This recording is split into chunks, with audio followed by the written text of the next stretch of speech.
Arhanghele Mihail, apărător al luminii, te chem acum să fii alături de mine cu sabia ta divină.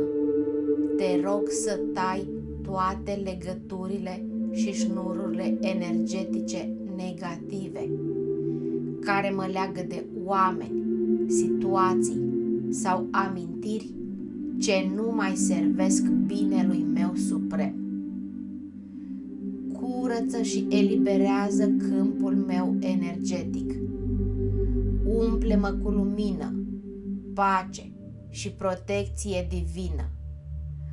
Îți mulțumesc, Arhanghele Mihail, pentru că mă însoțești, mă protejezi și mă călăuzești mereu pe calea adevărului și al iubirii. Așa să fie.